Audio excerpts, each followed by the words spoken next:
To the Prez podcast. We're so glad to have you back. Today, we're going to be talking about round two of the NBA playoffs. Round one just got finished with that amazing performance by Steph Curry yesterday against the Kings in Sacramento. We'll discuss that in a little bit. I want to review round one first before we get to our round two predictions, but the key is NBA playoffs keep on going, and we're excited for it. It's been a great playoff so far, minus the injuries. It's unfortunate it happens.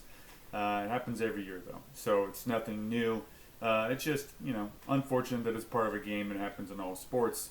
You hate to see it. You want to see the best players on the court playing to the best of their ability, and injuries happen. But anyways, let's get into it. We're going to start in the East, talking about round one, and I had predicted this team to win it all in last podcast I did, and they faltered.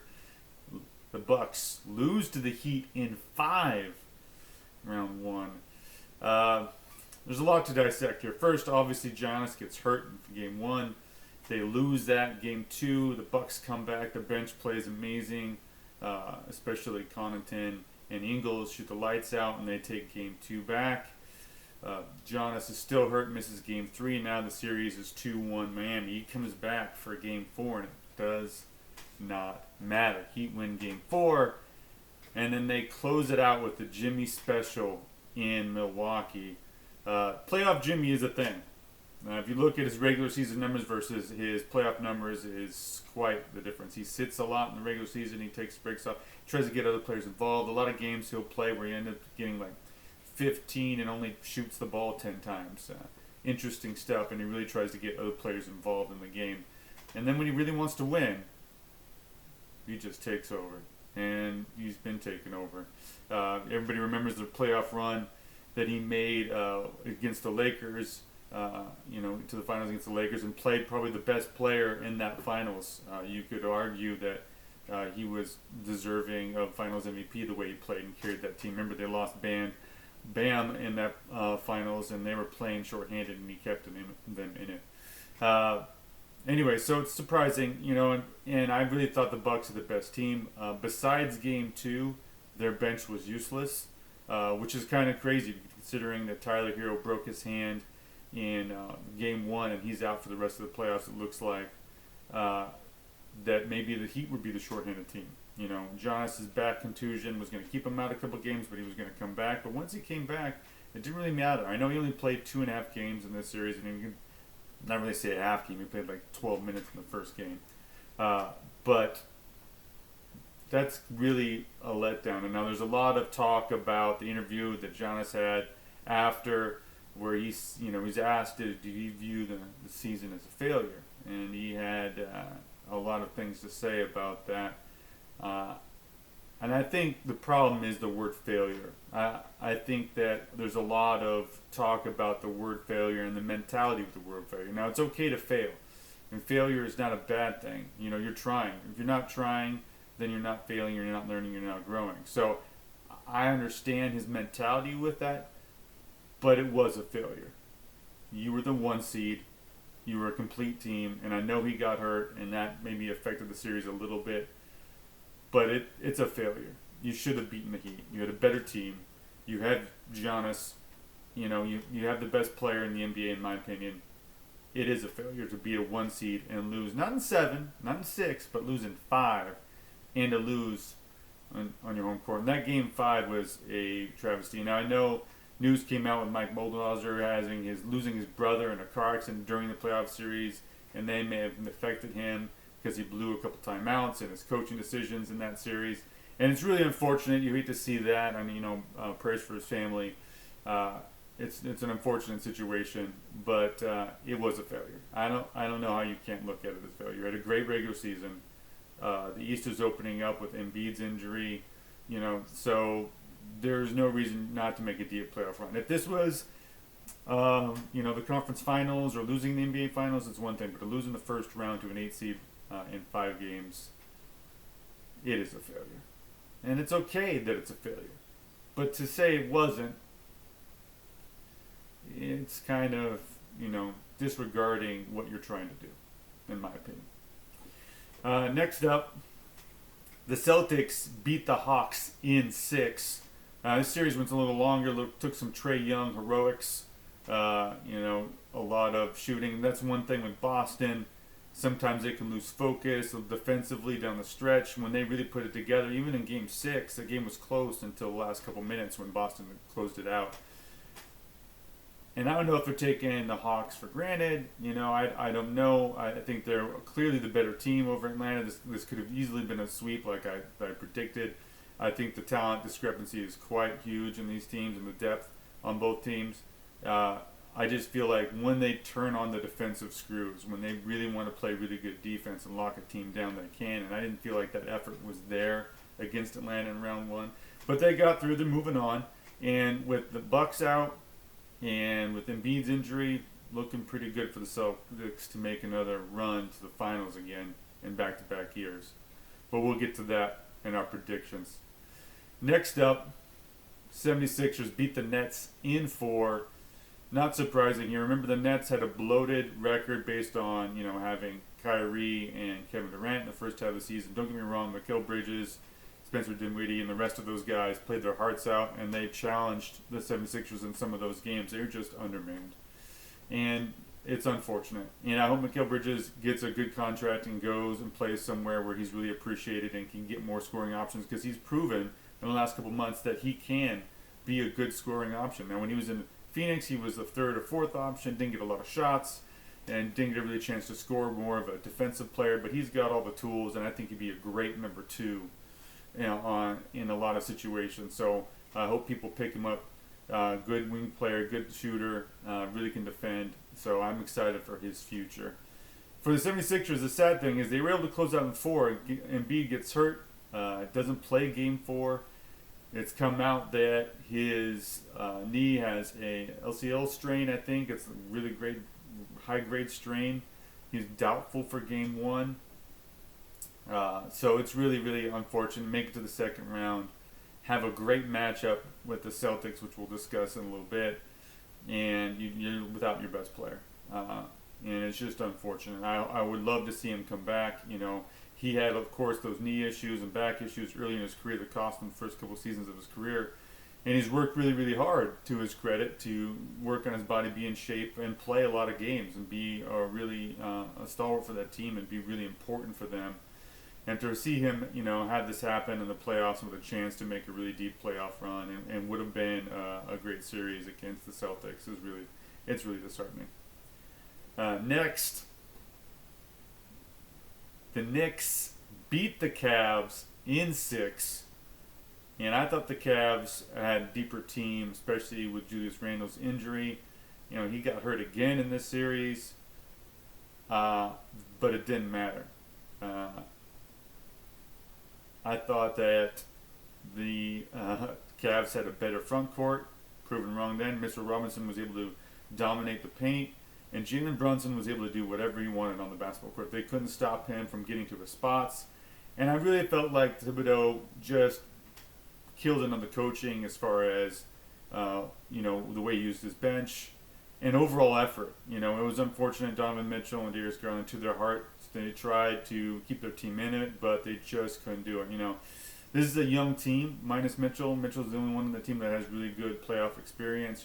Garland and Allen and Mobley. This is the first time for them, so maybe they'll learn from this and get better. And there were some times where effort was waning and some shot selection was poor. And once they got down, they really, really couldn't find a way to fight back in a couple of those games. They would get down and they just couldn't make the runs needed to get back into the game and make them close, and the Knicks were able to close it out. So good for Knicks. MSG is going to be rocking in the next round. Going to be exciting to get, now that they're playing the Heat, they get playoffs game 1 in Madison Square Garden. We'll talk more about that coming up. All right, let's go to the West. And the Nuggets take care of the Timberwolves in 5. I thought it would be 6. I thought the Timberwolves would get maybe one more game. They got one. Anthony Edwards tried. If he hits that 3 off the back iron, craziness. And he ran off the court, of course. Then there's video of him as he's running off the court in frustration. He grabs a chair, not intentionally throwing and hitting that security lady. It's an unfortunate accident. I know they're pressing charges against him. I hope that gets resolved. And he'll learn from it. You'd like to see the passion from him. I mean, it hit back iron. It was so close to going in. But his effort and his growth this year is amazing. And then, Jokic and his play in that series really showed a lot to me. Let's see if he can carry it forward against the Suns, against a good Suns team, and really carry his team in a deep playoff run to back up his billing as one of the better players. I really want to see him make a run in the playoffs, really to, prove to me that he can do it not just in the regular season. But the Timberwolves have a Gobert problem, and they have, Karl Anthony Towns problem. I think that maybe they move Karl Anthony Towns, but he's got a horrible contract, and they, spent all those picks on Gobert, which is arguably one of the worst trades in NBA history, just because of the amount they gave up to get a B All-Star. So, anyways, we'll see what happens with the Timberwolves. They should have been better this year with all they put into the team, and it just wasn't cohesive, wasn't good. But they do have a superstar in Anthony Edwards, and I hope they build around him, because it's a small market team in Minnesota. You want to keep him around. You don't want him wanting out because you've built a bad roster around him.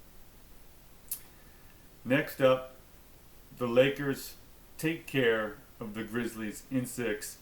Now, this is an interesting series, and everybody's going to want to talk about the Dillon Brooks and LeBron James thing, and I'll get to that in a second. But the key is for this is that, Ja got hurt, he came back. They really got to think about how they won this team. Now, I know with Steven Adams out, Brandon Clark out, that really maybe affected the way they were able to throw bodies at Anthony Davis. And I think it would have been a huge help. But I feel like their roster is going to change. I don't think they're going to bring back Dillon Brooks. I think they need to change their mentality a little bit. I think they puffed out their chest a little too much, didn't think that they could be beat. There's a lot of interviews where Ja was not worried, and so maybe get into the East, get into the finals, not worried about the West, and now to get bounced in the first round. As a 2 seed, it's not a good look. If you're going to talk the talk, you got to walk the walk. And then you got to, if you're Dillon Brooks, if you're going to run your mouth like that when you're a nobody basketball player, and then shoot your team out of a couple games in the first round, you need to be humbled. And you were humbled. And then you need to take your humbling. You need to face the music. You need to be a man, not run from the cameras, not run from the lights, because he just ran from it. He didn't want to face the music, didn't want to be interviewed, didn't want to take his music, just take it on the chin.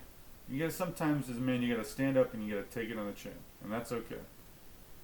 But don't run from it. Don't run your mouth, and then when it goes the other way, run from it. There's a lot to be learned there, and hopefully whatever team he goes on to next year, which won't be the Grizzlies, will maybe open his eyes to the way he needs to act. Because there's an ability there. He can defend, he can shoot. He's just not as good as he thinks he is. And hopefully he works hard and is humbled and figures that out. Next up, the Suns take care of the Clippers. And the Clippers, they scared the Suns, game 1 win. Kawhi was playing amazing. Suns were able to work through this, and we'll talk more about their strategy. But I want to talk about Kawhi Leonard. He gets hurt, finds out he's got a slight tear in his meniscus. Of course, he's hurt again. He didn't play hardly any in the regular season. He hasn't done that in years. He had the great run with Toronto, had his good years with San Antonio before he got hurt, and wanted out of San Antonio, which is just a whole thing. They could have built a team around him in San Antonio. It's just a crazy thing. If you want to go back to his San Antonio days, where he was in a great organization with a great head coach that had won 5 titles, with 3 superstars that had no problems with it, how things run there, and then he wanted out. They could have built a team around him. They could have. It was crazy. And I think he wanted to go back to LA, gets traded to Toronto, wins the title, wanted to be a Laker, didn't work out. Now a Clipper, but now doesn't play and just gets hurt and gets paid. Now I know Steve Ballmer is a very, very, very rich man. He's building a new stadium for the Clippers only. I just don't know what the path forward is. That Paul George was obviously hurt. That hurt them in the series. It would have been nice to see a healthy Kawhi, healthy Paul George on that roster with the way Russell Westbrook played in this series, which was revelation. It was the Russell Westbrook of old. He was course, had some poor shooting games. I think he went 3 for 19 in game 1, which they won. But he was all over the court, making defensive plays, hustle plays, the kind of plays you remember him when he came into this league. Just all over the court, just out hustling, out working everybody, getting his confidence back. And then he had a couple really good shooting games where he carried their offense with Kawhi out. So it would be interesting to see all those three guys healthy and on the court together. I just don't think it's going to happen. Paul George has had his injury problems. We all remember when he broke his leg. He's had some couple knee issues. And Kawhi's body's just been falling apart. And he's getting paid way too much money. He's an amazing player when he's on the court. But again, I've said this before, your best ability as a professional athlete is your availability. And if you're not even available for a playoff run, what good are you? Now for the Suns, they have an issue because the playoffs are long. They started in April and they end, if you make it to the finals, in June. It's a hard 2 months. Playoff basketball is different than the regular season. People play more physical. It's rough on your body. And I don't know if you can play Devin Booker and Kevin Durant 45 minutes a night every game of the playoffs and hope to make it to the finals and win. Now, when they made the Kevin Durant trade, they gave up a lot. You need to give a lot to give Kevin Durant. They gave up too much. They wanted the deal done so bad with the new owner, Matt Ishbia, coming in. He wanted the deal done so bad, he gave up his bench. And he doesn't have it now. But you're going to have to start playing those players. You got to give your guys a rest. You need them healthy in the fourth quarter because you're going against a Nuggets team that's a little deeper than you. So you got to figure something out because I just don't think that's going to work. All right, so that's our round one. Oh wait, one more series. I forgot. And how could I? The Warriors beat the Kings in 7. And Steph Curry has a masterclass in Game 7 as he's the first ever to drop 50 plus in a Game 7. And he did it on the road in a loud, crazy building with crazy fans rooting and cheering on their Kings team as they should. And there's an interesting thing I noticed. I watched that whole game yesterday. There's an interesting thing I noticed. I think when everybody thinks of Steph, they think about how amazing a shooter he is. And he is. He's an amazing shooter. People argue he's the best shooter ever. I'm not going to get into that right now. But there's a lot of proof to that statement. He's the best shooter ever. Now, when you think of Steph, maybe he does things off ball. He runs off the screens. It gets a lot of, you go to the corner, he'll run baseline, come off screen, pass the ball off early in possessions. But if you go back and watch this game, he wasn't great from three-point. He had some hard shots, and he shot pretty well from three-point range, but the key was his ball handling in this game. A lot of times they would get him high screens, he would get the ball and then get a matchup, and he was getting to the hole. The Kings could not stop him from getting to the rim. He scored a lot of buckets in the paint. He's got a good float game and a good finish game at the rim, and people don't talk about that enough. He has got really, really good ball handling. I think when people talk about ball handlers, they don't include him in the ball handling department because of all the times they see him coming off screens and shooting deep threes. But the man can handle the rock and he can get to the hole when he wants to. And he did that in this game. Clay wasn't shooting well. Wiggins wasn't shooting well. Overall, the Warriors weren't shooting well. I mean, Kevin Looney decided to turn into Moses Malone 2.0 in the third quarter. But besides that, overall, they weren't shooting, and he needed to carry them. He needed to drop that 50 piece. Now the Kings, once they couldn't get a rebound, you see they kind of get deflated. They fought back a little bit, but early in the fourth quarter, it was just over. And Steph's the reason for that. So it was amazing. Overall in the series, I think the Kings have a lot to look forward to. And Harrison Barnes is a free agent. I think you get rid of him. You didn't really play him down the stretch. You need someone to be a better defender and a better shooter. Which is crazy to say. Harrison Barnes coming out of North Carolina was thought to be an amazing shooter, but he just can't. He's not a knockdown three shooter. You need another shooter. You could play Trey Lyles there in his position. He's a better defender, and I think maybe another big because Sabonis got killed on the boards. You need another big. But the Kings are going to be back. They'll be better. They're going to learn from this. It's tough to go against the defending champs in your first playoff series. Don't hang your heads, Sacramento, and the fans cheered them on as they left the court.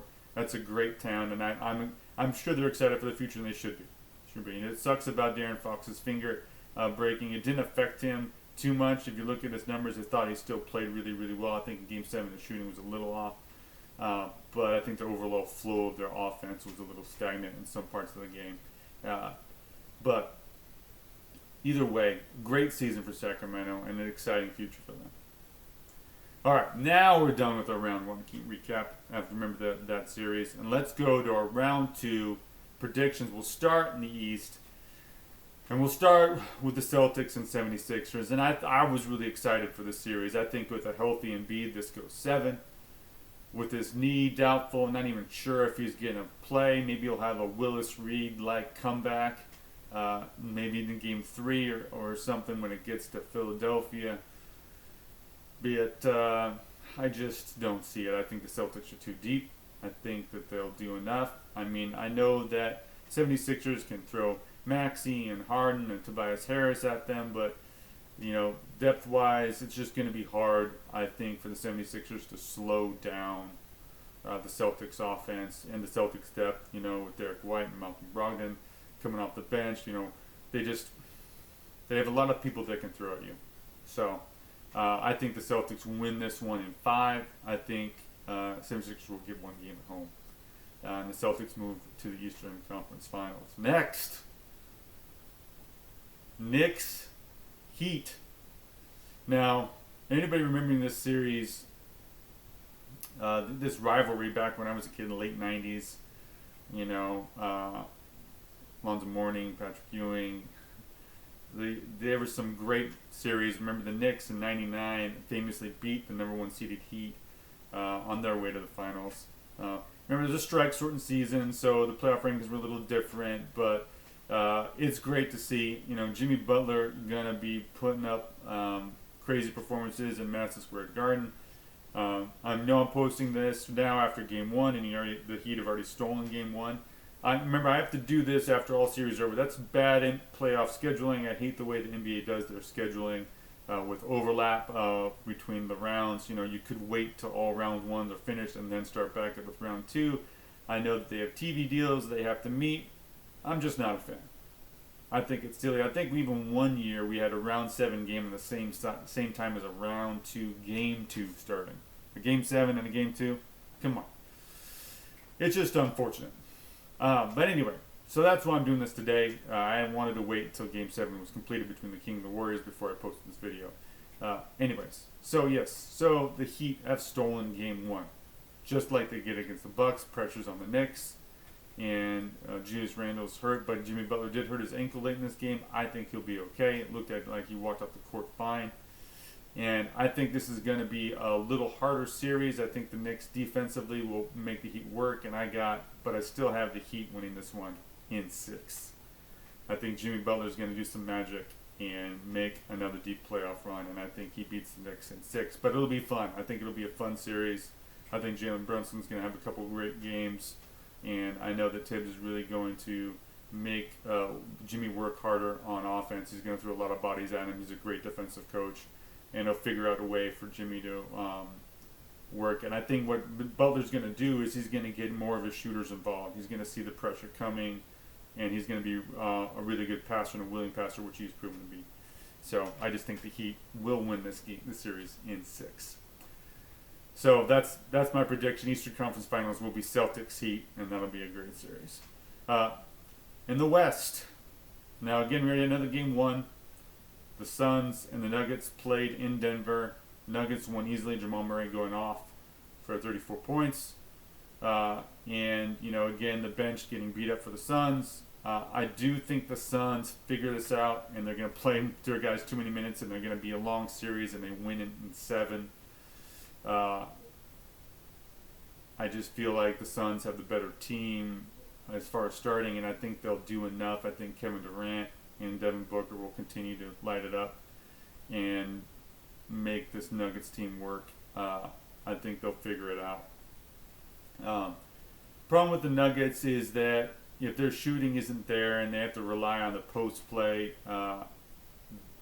you know, Jokic is going to struggle a little bit. I think that they're going to make him work, and they really need their guards to shoot well in this series. I think the Suns will play really good defense. And remember, Kevin Durant's an underrated defender. So if he helps on Jokic, helps off, and he tried to in game one, I feel like their length is going to make things a little difficult. We'll see though. But I like the Suns in 7. Kevin Durant, I believe in you. All right, Warriors, Lakers, LeBron versus Steph again. How lucky are we? I mean, I don't think we thought this was there was a chance this would happen for them both to win their series. Tough to do. Steph is 35, LeBron is 38. They're not young men, but they're not playing like old men, that's for sure. They take very good care of their bodies, and they're still superstars. Problem for the Lakers, though, is their depth and their inability, I should say, to score in different ways. If AD and LeBron aren't firing on all cylinders, they really need Austin Reeves and their bench to shoot the lights out. The Warriors have more depth, more bodies, more defensive ability and rotations to throw at the Lakers. I think the Warriors win this one in 6. And it would be great to see Kevin Durant against the Warriors in the Western Conference Finals. What a great matchup that will be. I just feel like the Lakers just don't have enough. They needed that third guy. They can't count on D'Angelo Russell to be hot every game. I feel like they don't really have anybody that's going to guard Steph. It's just too many mismatches for the Lakers in that series. Anyways, that's my round 2 predictions. So again, I think Eastern Conference Finals, Celtics versus Heat. Western Conference Finals, Suns versus Warriors. Both would be great matchups, and I'm looking forward to it. Excited for round 2. Thanks for listening. Have a great day.